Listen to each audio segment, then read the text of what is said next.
இந்த பதிவு முக்கியமானது.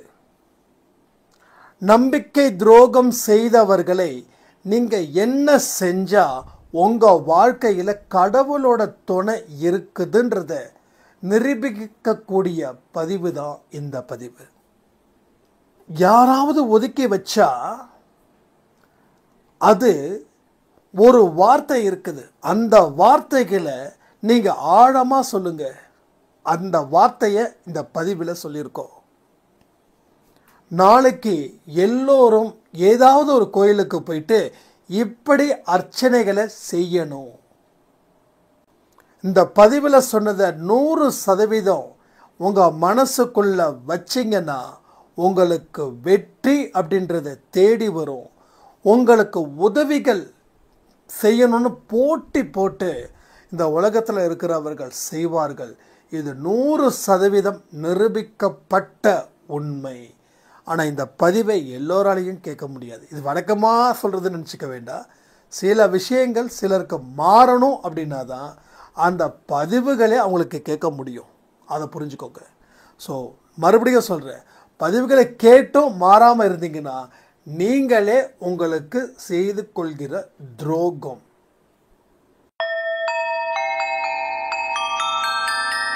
ஓம் சாயிரா சாயிரா, ஓம் சாயிரா சாயிரா, ஓம் சாயிரா சாயிரா, அன்பே சாயிரா, பேரன்பே சாயிரா, அகிலம் தளிக்க ஆத்மா விழிக்க அனுதினம் சாயிரா, எங்கள் அன்பே சாயிரா.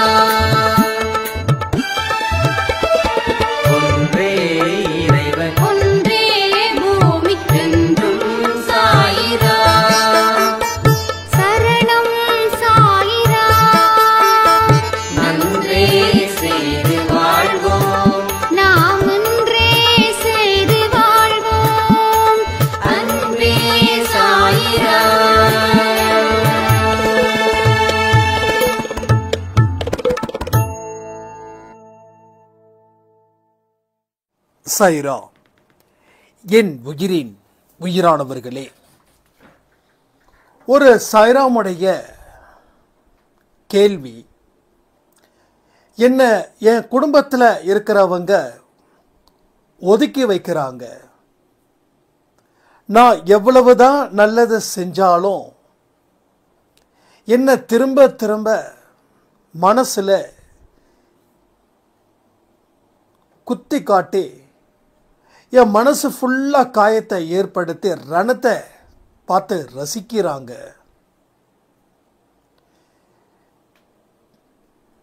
நானும் கடவுளை பரிபூரணமாக நம்பி என்னென்ன விஷயங்களையோ செய்து பார்க்குறேன். அன்பை சாயில சொன்னதை கூட நான் பலது செய்கிறேன். ஆனாலும் என்ன அவங்க மதிக்கலை, என் மேலே அன்பு வைக்கலை. காரணம், நான் இருக்கிறதே அவர்களுக்கு பிடிக்கலை. என்னை பார்த்தாவே அவங்களுக்கு கேவலமாக இருக்குது அப்படின்றாங்க. வாழ்க்கை வாழ்வதற்கே கஷ்டமாக இருக்குது. எங்கேயாவது செத்து போயிடலாம் போல இருக்கு. முயற்சிகள் செஞ்சுக்கிட்டு இருக்க சாவதற்கு. அதுக்கு முன்னாடி இந்த ஒரு பதிலை சாயப்பா கிட்டே இருந்து நீங்கள் கேட்டு எனக்கு தரணும் அப்படின்ற நம்பிக்கையோடு நான் காத்துக்கிட்டு இருக்கேன். எனக்கு வாழ்வேனா இல்லை வீழ்வேனா, கடவுள் என்ன இந்த ஜென்மத்தில் சந்தோஷத்தை கொடுப்பாரா இல்லை கடைசி வரைக்கும் துன்பத்தை தான் கொடுக்கணுன்னா நான் இப்போவே உயிரை விட்டுடலாம் அப்படின்னு நான் நினைக்கிறேன். தயவு செய்து எனக்கு ஆறுதல் சொல்கிறதுக்காக நீங்கள் சொல்லாமல், இல்லை உன் தலையெடுத்து இப்படி தான் இருக்கும் அப்படின்னு நீங்கள் சொல்லிட்டீங்கன்னா அதற்கு தகுந்த மாதிரி என்னுடைய முடிவை நானே தேடிக்கிறேன் அப்படின்னு ஒரு மிகப்பெரிய நிறைய வார்த்தைகள் அவங்க பேசியிருந்தாங்க. அதில் சொல்லக்கூடிய வார்த்தைகள் 1-2 தான் சொல்லியிருக்கேன். ஸோ இதில் இருந்து என்ன அவங்களுக்கு பதில் அப்படின்றது தெரிஞ்சுக்கணும் இல்லையா? ஏன்னா எல்லாருடைய வாழ்க்கையிலையும் பலர் நம்மளை தள்ளி வச்சிருக்கலாம். கண்டிப்பாக தள்ளி வச்சு அதில் அவங்களுக்கு சந்தோஷத்தை கொடுத்துருக்கலாம்.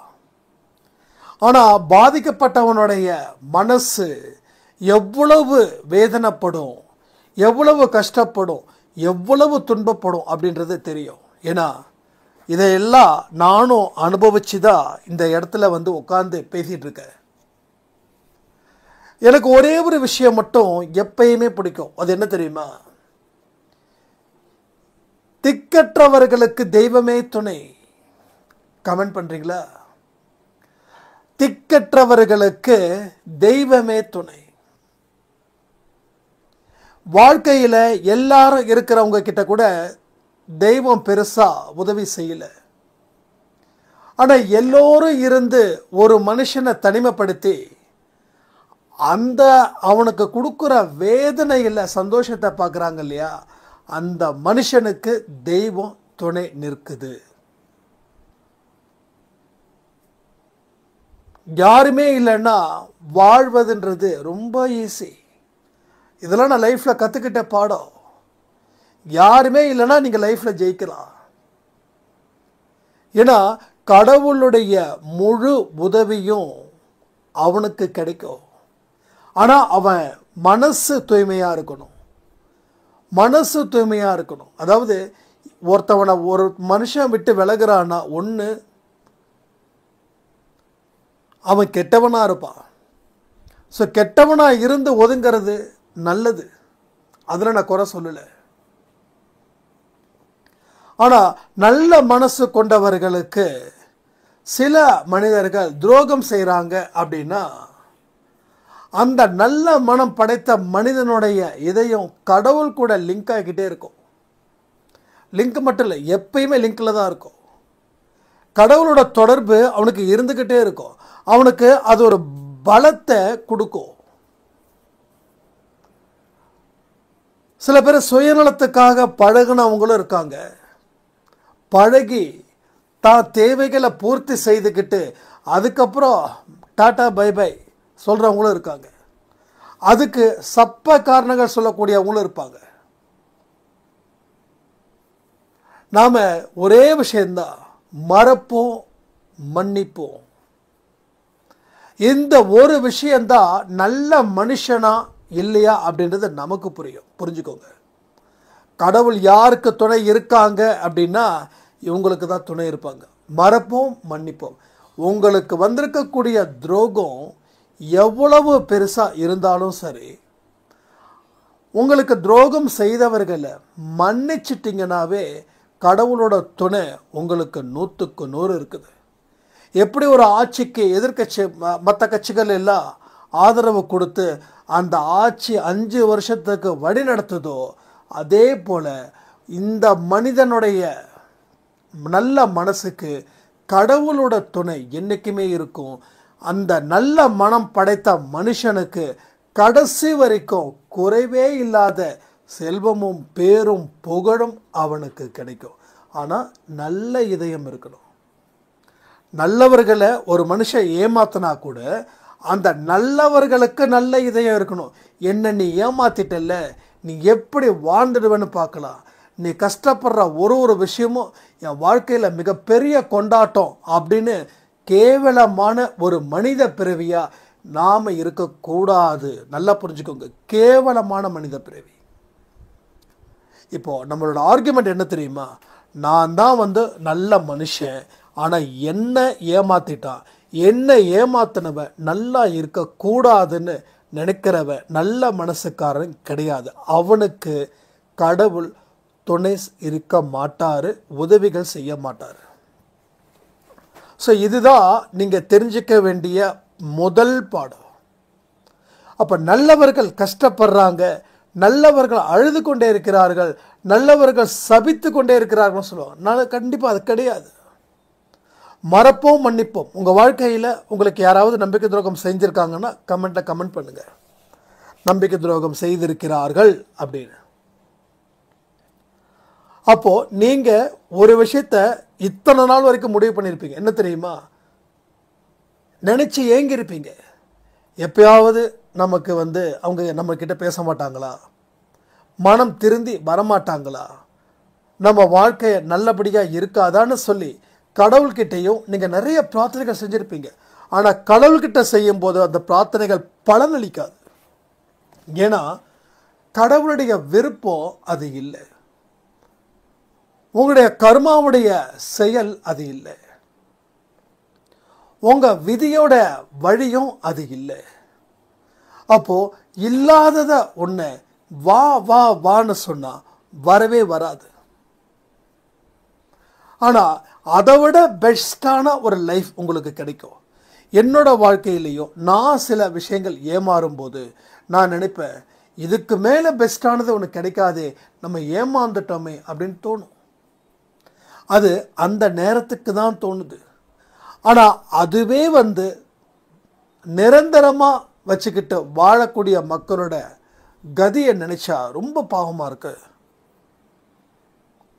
அப்போ நம்ம என்ன பண்ணுறோம், நம்மளை விட்டு பிரிஞ்சவங்க இல்லை நம்மளை ஒதுக்குனவங்களை நம்ம திரும்ப திரும்ப நினச்சிக்கிட்டே இன்னைக்கு வரமாட்டாங்களா, நாளைக்கு வரமாட்டாங்களா, நாளான்னைக்கு வரமாட்டாங்களா, என்னோட பர்த்டே வருது அப்போ வரமாட்டாங்களா, என்னோட வெட்டிங் டே வருது அப்போ வரமாட்டாங்களா. ஸோ இப்படி உறவை காத்த கிளி மாதிரி உக்காந்துக்கிட்டே இருக்கும். இதனால் உங்கள் வாழ்க்கையில் எவ்வளவுக்கு எவ்வளோ நீங்கள் மிஸ் பண்ணுறீங்க தெரியுமா? திரும்பவும் சொல்கிறேன், உங்களை ஒதுக்குனவங்க, உங்களை அழிக்கணும்னு நினைக்கிறவங்களை நீங்கள் என்னைக்கு மனப்பூர்வமாக அவங்கள மன்னிக்கிறீங்களோ அன்னைக்கு கடவுளோட துணை இருக்கும். இதை திரும்ப திரும்ப சொல்கிறதுக்கு காரணமே நீங்கள் இதையும் கமெண்ட்டில் கமெண்ட் பண்ணணும் தான்.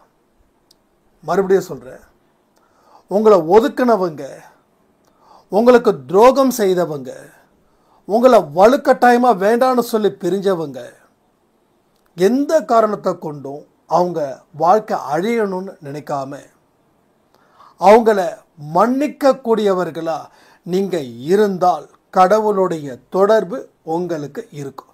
நான் சொன்னதை அப்படியே கமெண்ட்டில் பண்ணணும்னு கிடையாது. நீங்கள் என்ன புரிஞ்சுக்கிட்டீங்களோ அதை கமெண்ட்டில் பண்ணுங்கள். ஏன்னா உங்களுடைய கமெண்ட்டும் இங்கே ரொம்ப இம்பார்ட்டன்ட். ஒரு கமெண்ட்டையும் நான் என்ன பண்ண போகிறேன், இனிமேல் கம்யூனிட்டி போஸ்ட்டில் போட போகிறேன். அது பலருக்கு போய் சேரட்டுமே, நல்ல விஷயங்கள் நிறைய பேருக்கு போய் சேரட்டும். நம்ம மனதளவில் நம்ம மன்னிக்கக்கூடியவர்களாக இருக்கணும், அது முதல் முக்கியம். ரெண்டாவது, எதிர்பார்த்து காலத்தை வீணாக்கக்கூடாது. எதிர்பார்த்து காலத்தை வீணாக்கிட்டா உங்கள் வாழ்க்கையில் எந்த விதமான நல்ல விஷயங்களும் நடக்காமலே போயிடும். அந்தந்த காலத்துக்கு உரிய வேலைகளை அந்தந்த இடத்துல முடிச்சாதான் நம்மளோட லைஃப் அடுத்தடுத்த இடத்துக்கு போகும்.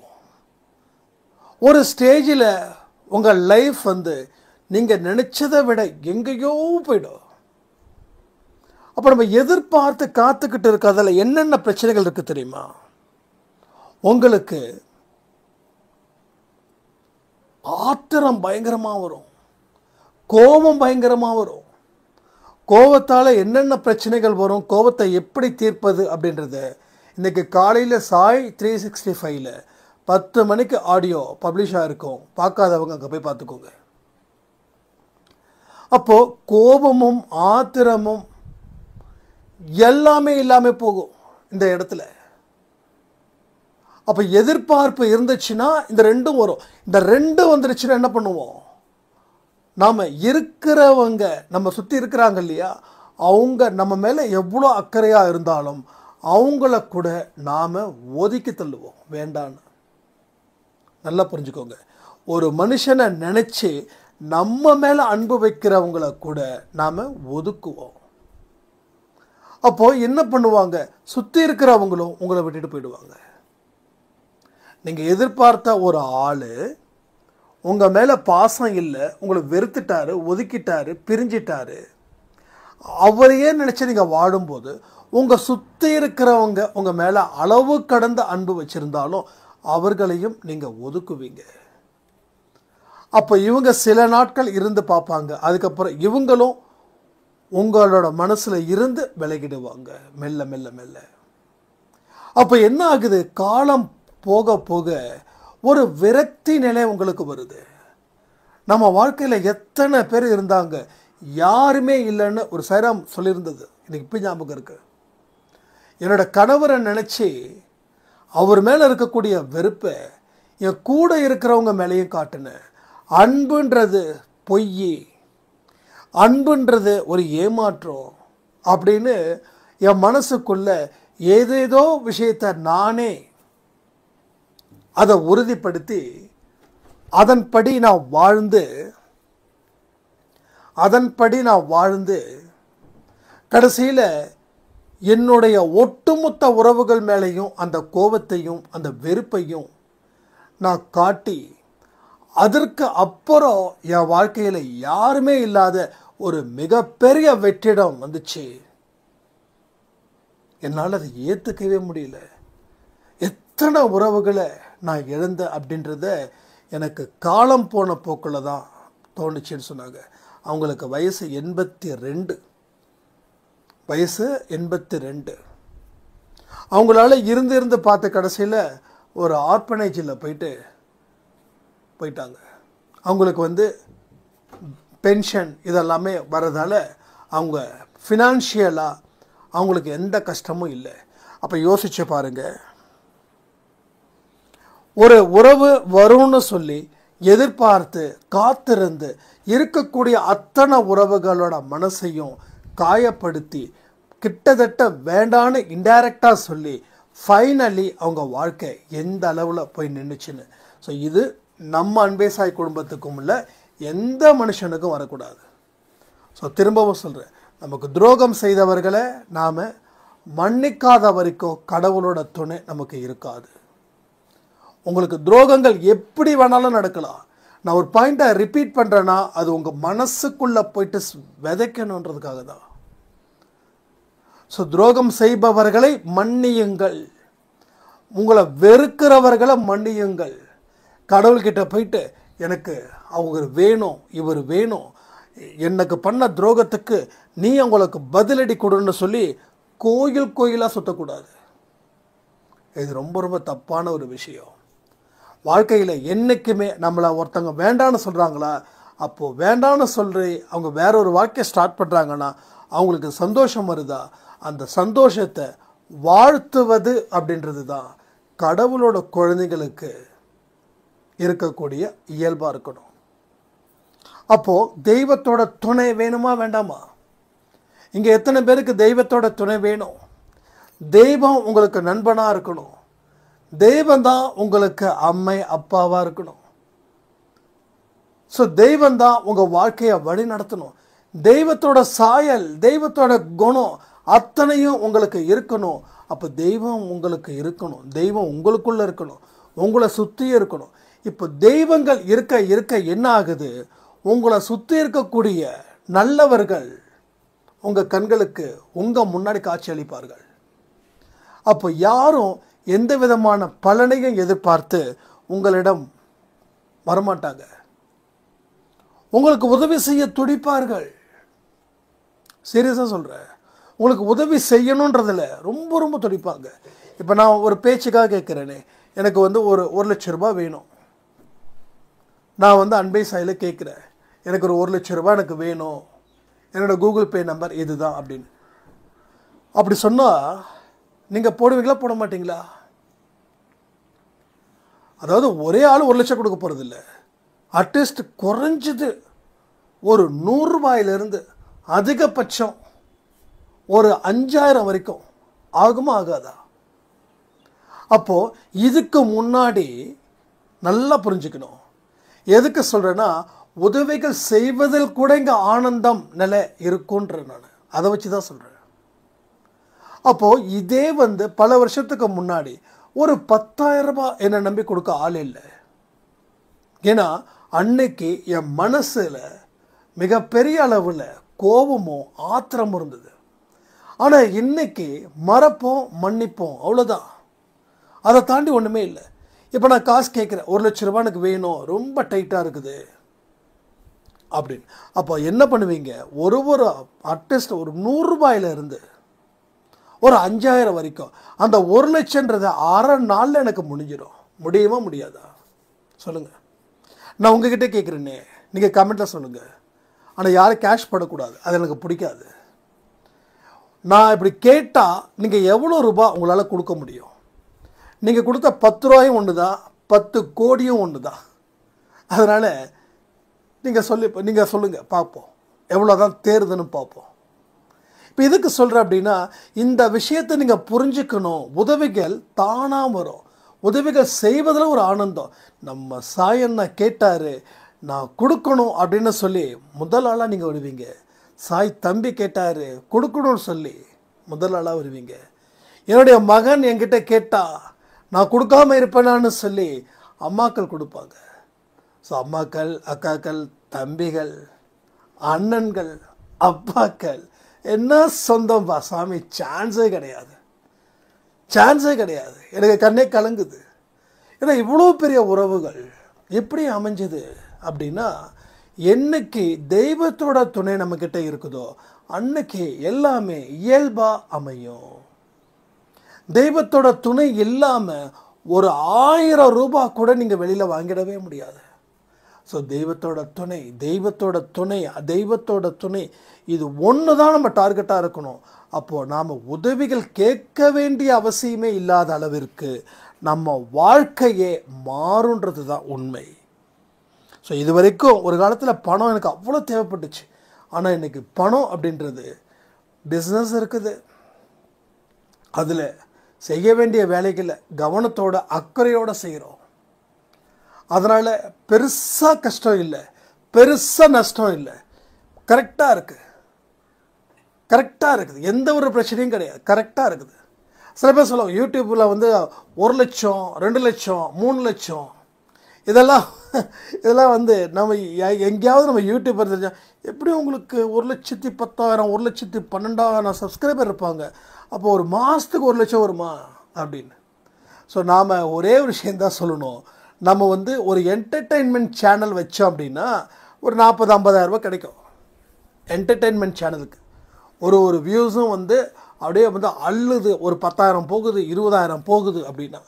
ஆனால் இன்றைக்கி நல்லதை சொல்கிறதுக்கு கேட்கறதுக்கு ஆட்கள் கிடையாது.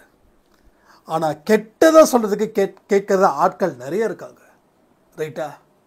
ஒரு சினிமா பாட்டுக்கு டான்ஸ் ஆடுறது, யாராவது அசிங்கமாக பேசுகிறது, கேவலமாக பேசுகிறது, டபுள் மீனிங்கில் பேசுகிறது, இதெல்லாம் வந்து சேனல் வந்து சும்மா வியூஸ் அள்ளுது. ஆனால் நல்லது கேட்குறதுக்கு வியூஸ் கம்மி தான். ஏன்னா நல்லவர்கள் சிலர் மட்டும்தான் உலகத்தில் இருக்கும். ஆனால் பலர் கெட்ட மனிதராக இருக்காங்க. எதை நம்ம பார்க்குறோமோ அது நமக்கு சொந்தம், எதை நம்ம கேட்குறோமோ அதுக்கு நமக்கு பிடிச்சிருக்குதுன்னு அர்த்தம். ஸோ கெட்டதை கேட்குறதுக்கு நம்ம மாயவலை போட்டு இழுக்கும். ஆனால் நாம் உஷாராக இருக்கணும். ஒன்ஸ் உள்ளே போயிட்டோம் அப்படின்னா அதுக்கு தகுந்த மாதிரி ரெக்கமெண்டட் சேனல்ஸ் வந்துக்கிட்டே இருக்கும். புரியுதா? அப்போ எதுக்கு நான் இதை சொல்கிறேன்னா, நம்ம வாழ்க்கை என்னவோ அது யாராலையும் மாற்றாமல் எங்கேயும் மாறாமல் நாம் வாழணும். அப்படிப்பட்ட வாழ்க்கையை வாழ்ந்து தான் நம்ம வாழ்க்கையில் பல விஷயத்தை நாம் புரிஞ்சுக்கணும். அப்போ இந்த பதிவில் சொல்லக்கூடிய ஒரு விஷயத்தையும் நீங்கள் மனசில் கொண்டு போய் சேர்த்து அதற்கு அப்புறமா உங்கள் வாழ்க்கையை தயவு செய்து பாருங்கள். போனவர்களை பற்றி திரும்ப பார்க்க வேண்டிய அவசியம் இல்லை. ஏன்னா திரும்பி பார்க்கறதுக்கு பின்னாடி கண் இல்லை, முன்னாடி தான் கண்கள் இருக்கு. ஒரு மோசமானவன் உங்களை ஏமாத்துறவன் அவனே வாழும்போது நல்ல மனுஷன், நல்ல இதயம் கொண்ட உங்களுக்கு வாழ முடியாதா என்ன? வாழ்ந்து சாதிக்க முடியாதா என்ன? அத்தனை விஷயங்களும் உங்களுக்கு நல்லதுக்காக மட்டும்தான் இங்கே நடக்குது, நடக்க போகுது. அப்போ தெய்வத்துடைய துணை மனுஷனுக்கு இல்லாமல் இருக்கிறதால தான் மனுஷன் கடைசி வரைக்கும் அவதிப்பட்டு காயப்பட்டு சித்திரவதையை அனுபவிச்சுட்டே இருக்கா. அப்போது யார் உங்களை எப்படி ஒதுக்க வச்சாலும் அதே அளவில் வாழ கற்றுக்கொள்ளுங்கள். பகவத்கீதையில் கிருஷ்ண பரமாத்மா அற்புதமான வார்த்தையை சொன்னார். யார் உன்னை ஒதுக்கி வச்சா என்ன? உன் கூட நான் இருக்கிறன்றதை ஏன் நீ மறக்கிற? எல்லாம் இந்த ஜென்மத்தில் வரக்கூடிய சொந்தங்கள் தான். அடுத்த ஜென்மத்தில் யார் எப்படி இருப்பான்னு சொல்ல முடியுமா? ஸோ மரணத்திற்கு அப்புறம் நடக்கக்கூடிய விஷயங்களை எதையுமே நாம் யூகிக்க முடியாது. ஏன்னா செத்துப்போனவனோட அனுபவம் திரும்பி வர்றதுன்றது ரொம்ப ரேர். ஆனால் கடவுள் சொன்ன வழிகள், வார்த்தைகள் என்ன அப்படின்னா, மறு ஜென்மம் ஒன்று இருக்குது. முன்னோர்கள் செய்த பாவம் நம்ம ஏற்கனவே ஒரு பதிவு கொடுத்துருந்தோம் சாய் 365. அது பலருக்கு வியக்க வச்சதுன்னு சொன்னாங்க. ஸோ சாய்பாவுக்கு நன்றிகளை நான் சொல்லிக்கிறேன். ஸோ முன்னோர்கள் செய்த பாவம் பிள்ளைகளை தாக்குமா அப்படின்னா 100% தாக்கும். ஏன்னா அந்த பிள்ளைகள் தான் முன்னோர்களாக இருந்தார்கள் அப்படின்னு. ஏன்னா சில அடிப்படை விஷயங்களை நாம் தெரிஞ்சுக்கிட்டாதான், நாம் பாவங்கள் செஞ்சதால தான் இந்த தண்டனையை நான் அனுபவிக்கிறேன் அப்படின்னு. ஏன்னா வழக்கம் போல எல்லாரும் சொல்லக்கூடிய வார்த்தை என்ன தெரியுமா? உங்கள் முன்னோர்கள் மூதையார்கள் செய்த பாவம் தான் உங்களை தாக்குதுன்னு. அப்போ மூதையார்கள் செய்த பாவத்தை ஏன் பிள்ளை தாக்கணும்? அது கேள்வியாக இருக்குதா இல்லையா? நான் என்ன தப்பு செஞ்சேன்? நான் தப்பு செஞ்சேன், எனக்கு தண்டனை கொடு. என்னுடைய தாத்தன் கொள்ளு தாத்தன் பண்ணக்கூடிய தப்புக்கெல்லாம் நான் ஏன் தண்டனை அனுபவிக்கணும்? அனுபவிக்க வேண்டிய அவசியம் எனக்கு என்ன வந்துச்சு? நம்ம கேட்குறோமா இல்லையா? எத்தனை பேர் கேட்குறீங்க? நீங்கள் எத்தனையோ இடத்துல ஜாதகம் பார்த்துருக்கலாம், குறி சொல்லியிருக்கலாம், இல்லை குடுகுடுப்புக்காரர் சொல்லிட்டு போயிருக்கலாம் விடிய காலையில் 3 மணிக்கு 4 மணிக்கு. முன்னோர்கள் செய்த பாவம் தான் உங்களை தாக்குது, இந்த குடும்பத்தில் அந்த சாபம் இருக்குது அப்படின்னு. அப்போ முன்னோர்கள் யாரோ ஒருத்தர் செஞ்ச தப்புக்கு நாம் தண்டனை ஏற்றுக்க முடியாது. ஸோ கடவுள் நீதிமான். அவர் நீதியை மட்டுமே நிலைநிறுத்துகிறவர். அவர் உன் தாத்தா பண்ண பாவத்துக்கு உனக்கு தண்டனைன்னா கடவுள் ஏற்றுப்பாரா? கடவுள் கொடுப்பாரா? முதல்ல ஸோ கடவுள் கொடுக்க மாட்டார் இல்லையா? நான் செஞ்ச பாவத்தை நான் தான் கழிக்கணும். என் தாத்தா செஞ்ச பாவத்தை அவர் தான் கழிக்கணும். அப்போ தாத்தாவாக நாம் முன்னொரு காலத்தில் பிறந்து பாவத்தை செஞ்சு மறுபடியும் பிறவி எடுத்து பாவம் செஞ்சதுக்கு உண்டான தண்டனையை நாம் அனுபவிச்சுட்டு இருக்கோம். இது ஏன் பலருக்கு தெரியல? முன்னோர்களை தயவுசெய்து திட்டாதீங்க. நீங்கள் திட்டுறீங்கன்னா உங்களை நீங்களே திட்டுற மாதிரி, புரியுதா? ஸோ உடலுக்கு அழிவிற்கு அழிவே இல்லாதது ஆன்மா. அந்த ஆன்மா மறுபிறவி, இதை 100% நம்புகிறவங்களுக்கு எல்லாமே புரியும். அப்போ ஒரு கஷ்டமும் ஒரு சோதனையும் உன்னால தானே தவிர கடவுளாலேயோ இல்லை முன்னோர்கள் அப்படின்ற ஒரு விஷயத்துக்காகவோ இல்லை. முன்னோர்கள்ன்றது வெத்து கதை. ஸோ நாம் பிறந்தோம், பாவம் செஞ்சோம், அடுத்த பிறவியில் பேரனாக வந்தோம், அந்த தண்டனையை அனுபவித்தோம், அவ்வளோதான். Life is very simple. இதை தாண்டின ரகசியத்தை தெரிஞ்சிக்க முயற்சி பண்ணாதீங்க. முயற்சி பண்ணிங்கன்னா தலை சுத்தம். அப்போது நாம் நமக்கு ஃபேவராக சில விஷயங்களை செஞ்சுக்கிட்டே தான் இருப்போம். ஆனால் அதன் மூலமாக உங்களுக்கு எந்த பிரயோஜனமும் இல்லை. இப்போ முன்னோர்கள் செய்த பாவத்தை எப்படி தீர்ப்பதுன்னா, நல்லதை செஞ்சே தீர்த்துட்டு. ஏன்னா நீ தானே முன்னோர், நீ பண்ண அக்கிரமத்துக்கு தான் நீ தண்டனை அனுபவிக்கிற. அப்போ இந்த தண்டனையில் இருந்து வெளியில் வரணுன்னா நல்லதை செய்ய. It's very simple. அதாவது இன்னொரு விஷயம் இருக்குது. பிறருக்கு நன்மை செய்கிறவன் தனக்கு நன்மை செய்கிறான், பிறருக்கு நன்மை செய்கிறவன் தனக்கு நன்மை செய்கிறான். நல்ல வார்த்தை இல்லை? இதெல்லாம் சில விஷயங்கள் நம்ம பேச வருது. அப்போ என்னுடைய பாவங்கள் குறைக்கணும்னா நான் கஷ்டப்படுறவங்களுக்கு உதவிகள் செய்யும்போது எனக்கே நான் உதவிகள் செய்கிற மாதிரி, புரியுதா? எனக்கே நான் உதவிகள் செய்கிற மாதிரி. சில பேர் கோயிலுக்கெல்லாம் போனீங்கன்னா எனக்கு சில நேரத்தில் ரொம்ப கடுப்பாக இருக்கும். தயவுசெய்து சொல்கிறேன்னு தப்பாக நினச்சிக்க வேண்டாம். கோயிலுக்கு போன உடனே ஒரு பெரிய லிஸ்ட்டை எடுத்து பையன் நல்லா இருக்கணும், அப்பா நல்லா இருக்கணும், அம்மா நல்லா இருக்கணும். ஏன் இதை தாண்டி வேற யாருமே நல்லா இருக்கக்கூடாதா என்ன? இதை தாண்டி வேற யாருமே நல்லா இருக்கக்கூடாதா? இதெல்லாம் மோசமான எண்ணங்கள். சீரியஸாக சொல்கிறேன். இங்கே இருக்கிற எத்தனையோ பேர் இதெல்லாம் செய்கிறீங்க. வேண்டாம். எல்லாரும் நல்லா இருக்கணும், வேலை முடிஞ்சுது. கடவுள் பேரில் அர்ச்சனைப்பட்டு வந்துருங்களேன்.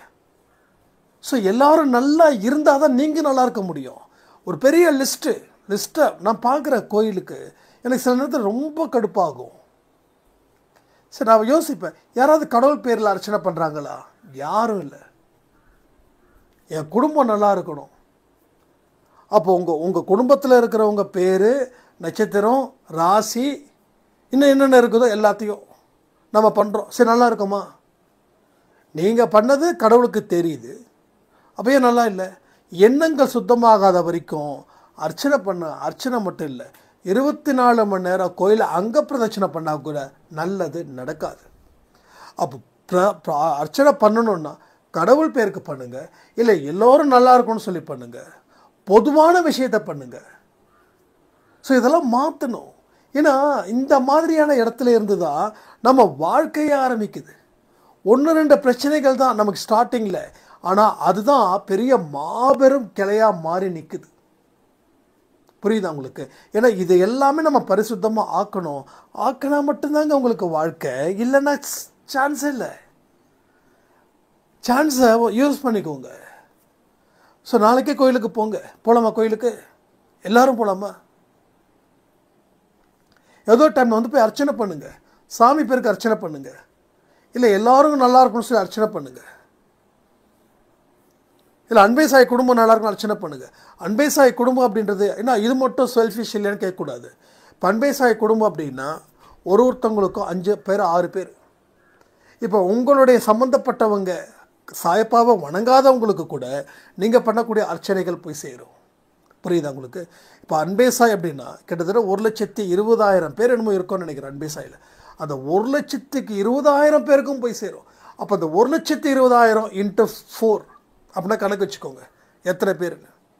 ஸோ இது மாதிரி தான் நம்ம நல்ல விஷயங்களை பரப்பணும், நல்ல விஷயங்களை செய்யணும், ஒரு பாசிட்டிவிட்டியை க்ரியேட் பண்ணணும். ஸோ நாளைக்கு எல்லோரும் கோயிலுக்கு போகலாம், செவ்வாய்க்கிழமை, தப்பு இல்லை, போகலாம். எல்லோரும் கோயிலுக்கு போகலாம். நானும் போகிறேன், நீங்களும் போங்க, எல்லோரும் போங்க. நாளைக்கு நைட்டு கொடுக்குற 8 மணி ஆடியோவில் நான் கோயிலுக்கு போனேன் அப்படின்றத சொல்லுங்கள்.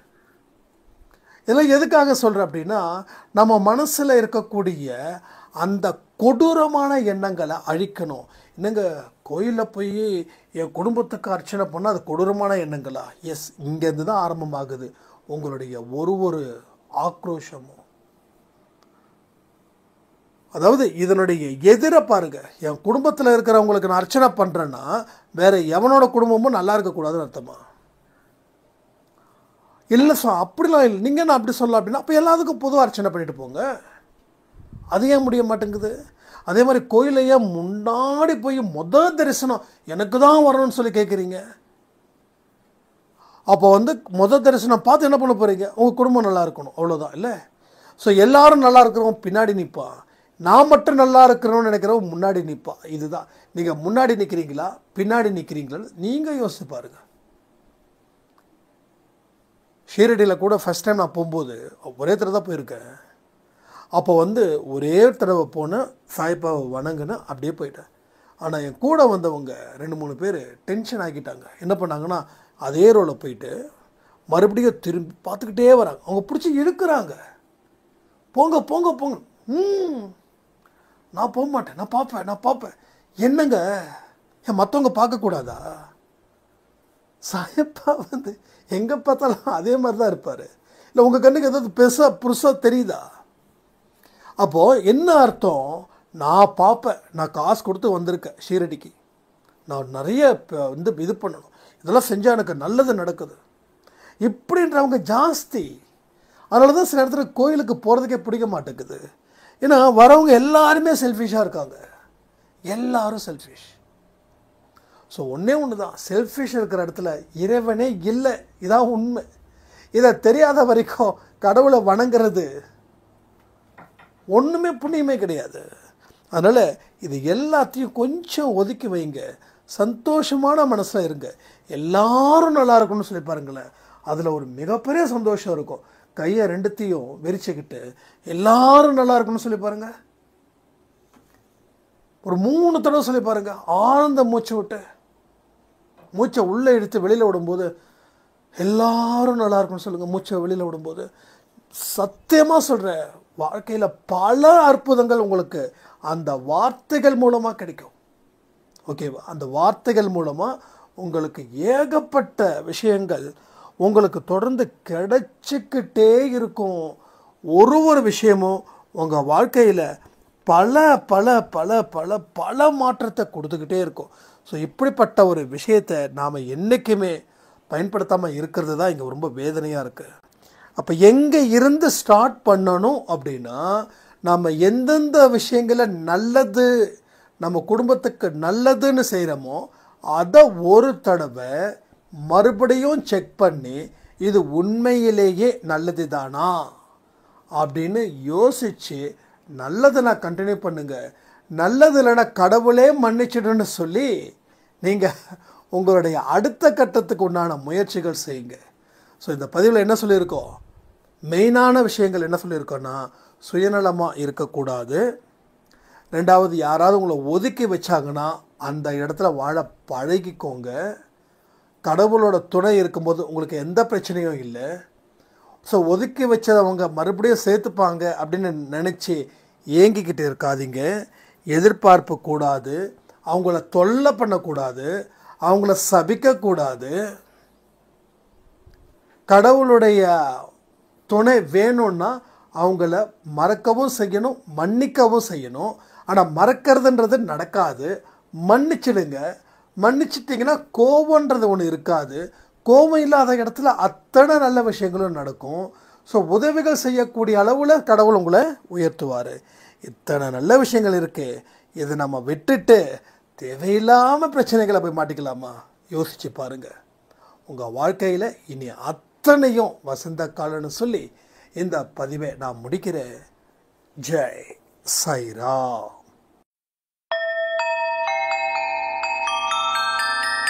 ஓம் சாயிராம்.